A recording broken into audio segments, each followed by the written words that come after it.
Once upon a time, screams tore through the night. The Ahmed home, once peaceful, was now a battleground. Mr. Ahmed, driving home after his last day of work, frowned. The commotion was coming from his house. His stomach tightened. Something was wrong. He rushed inside and froze. Before him, his son Kasim had his wife, his mother, in a chokehold. For a moment, Mr. Ahmed's mind refused to process what he was seeing. Then instincts took over. His palm met Kasim's face with a thunderous slap. A first. A line he had never crossed. He had never laid hands on his children, never thought he'd have to. But this was unforgivable. His voice shook with fury. "Get your hands off your mother!" Kasim stood there, chest heaving, fist clenched, and his mother pinned against the wall. Her eyes were wide with fear, begging for mercy. Mr. Ahmed didn't think. He acted. He yanked Kasim back, voice trembling with rage. "I said get back!" Fatima trembled, hands gripping her aching throat, but she didn't say a word. Kasim wiped his mouth with the back of his hand, eyes dark in defiance. "Baba, stay out of this." Mr. Ahmed's head snapped toward him. "Stay out of it?" His voice cracked with fury. "You raised your hands on your mother and you're telling me to stay out?" He turned to Fatima. "What's going on here?" But no one spoke. The silence was heavy. Mr. Ahmed was even more confused. Why was Fatima, the strict one, the one their children feared the most, standing there enduring this? His wife, the no-nonsense disciplinarian, who never tolerated disrespect, lowered her gaze. She didn't fight back.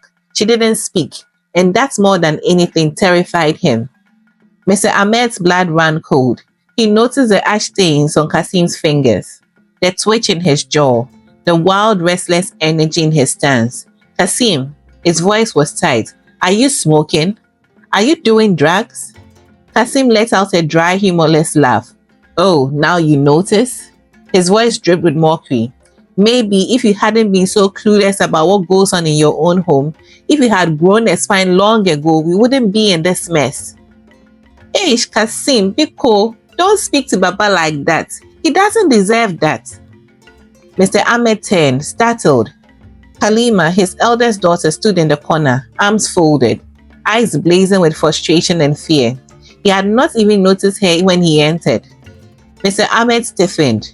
His son, his pride and joy, the boy he had raised with love, who had never given him a cause to worry. The young man on an upward career trajectory. At 24, Kasim was already pursuing his PhD, the family's golden child. Then, out of nowhere, he dropped out. No explanation, no warning. Now he was doing drugs, laying hands on his mother. Something was terribly, terribly wrong, but nothing could have prepared Mr. Ahmed for the dark truth that awaited him. For years, the Ahmed family had been a happy one, a home full of love and laughter. Mr. Ahmed worked tirelessly to provide, and Fatima held the house together with an iron fist. They weren't perfect, but they were happy, until one joke destroyed everything. It was Mr. Ahmed's 60th birthday. His children gathered at a cafe, whispering and planning a surprise birthday party for their beloved Baba. Kasim, the eldest at 24, was deep in conversation with his sisters. Aisha, who at 20 years was a quiet observer within the family, and Soraya, who at 16 was the baby of the family, while they waited for their sister Halima to show up. Halima at 22 was the self-appointed leader of the pack. She rushed in late and breathless as usual. Sorry, I had a DNA retreat at the clinic and it took longer than expected," she huffed, dropping into her seat. A sly grin spread across her face as she pulled out a few test kits. "Guys, let's do something fun." Kasim raised a brow. "What now?" "A DNA test." Halima wiggled her brows.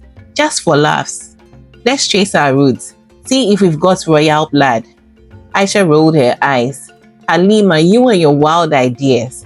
Come on, it's free. Just spit in the tube and we'll get results in a few weeks."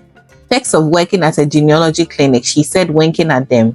Reluctantly, they agreed. It was harmless, just a game, until the results came in. Weeks later, Halima's hands shook as she stared at the results.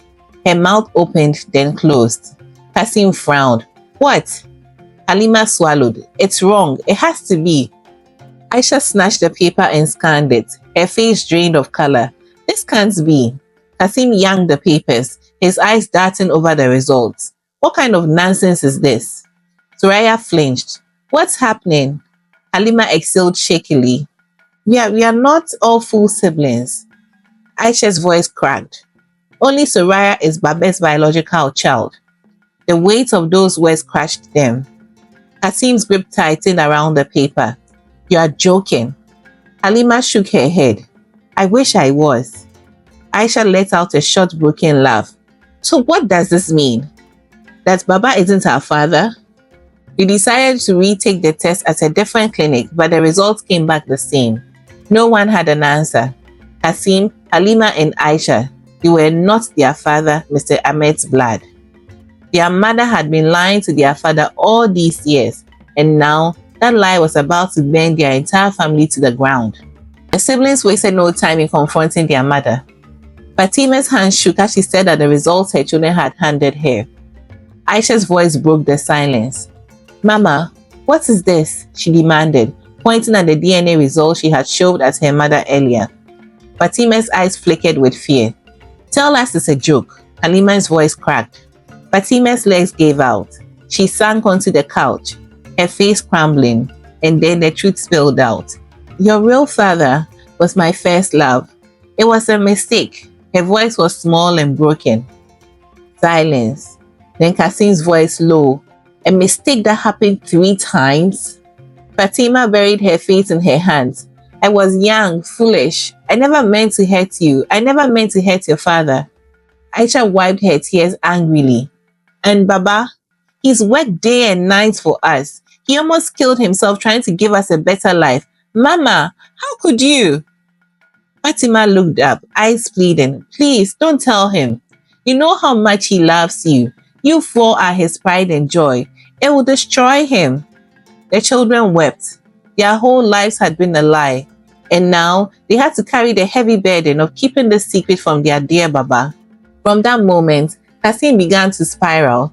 He quit school, started using drugs, and lost himself.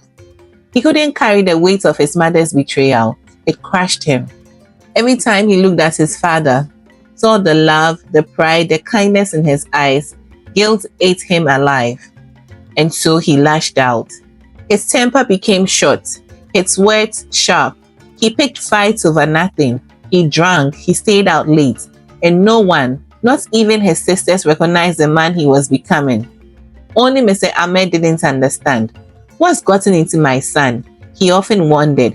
Kasim avoided him, could barely look him in the eye. As Kasim and Fatima, they were always arguing in secretive whispers, and now those arguments had gotten physical. When Mr. Ahmed confronted Fatima about Kasim, she dismissed it. He's just acting out, she said, voice light and forced. It's a phase, he'll grow out of it. But Mr. Ahmed felt something was wrong.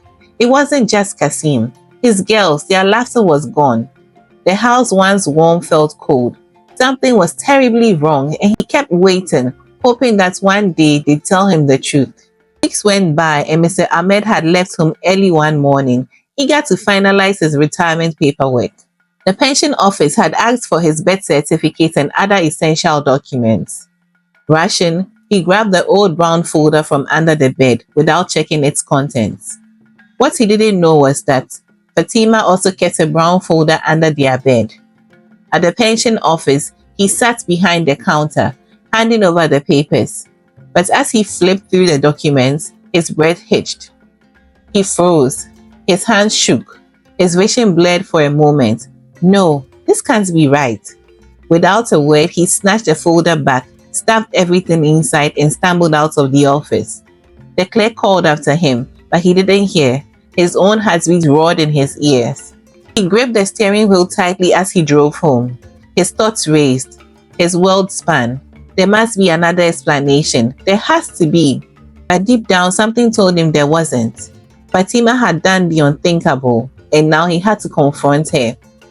Ahmed stormed into the house, rage burning in his chest. He was ready to confront Fatima, to demand answers. But then He heard it. Sobs. Not just one, but all his children. He froze. His heart pounded. He stepped closer. His breath shallow. We have to tell Baba. Soraya's voice was broken, desperate. He deserves to know. How could you do this, Mama? Kasim's voice was raw, hoarse, and shattered. He gave us everything, and then the words that ripped him apart. I didn't mean for this to happen, Fatima whispered, but I loved your biological father, and I never stopped. Ahmed's knees nearly buckled. You three may not be Baba's children, she continued, but it doesn't have to change anything. He has always loved you, and what he doesn't know can't hurt him. Ahmed's vision blurred. You're not keeping this secret for me. Her voice dropped lower. You are doing it for your Baba. Mr. Ahmed's world collapsed. His fingers curled into a fist. He had thought he had seen the worst betrayal in the brown folder, but it didn't even come close to this. He had found a deed in the brown folder, a deed to the house they had rented for 15 years, except it wasn't rented. It was Fatima's. For 15 years, he had struggled, begged her to move to a cheaper place. She refused. The rent was so high that he couldn't even complete the family home he had been building for 20 years. All this time, he had been paying rent to his own wife, his sweat, his struggle, his sacrifice, all for a lie. And now this? 3 of his children weren't his.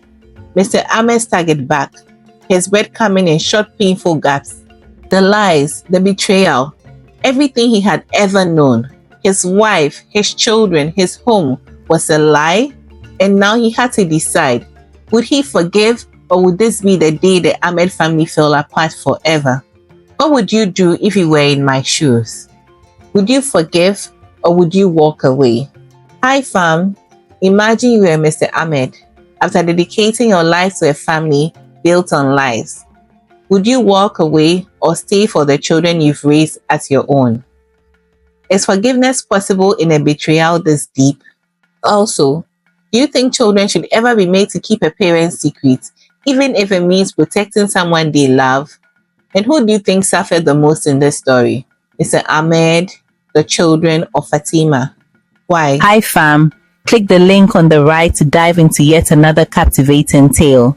Don't forget to subscribe and hit the notification button. Until next time, it's bye from us at Apenthene African Stories.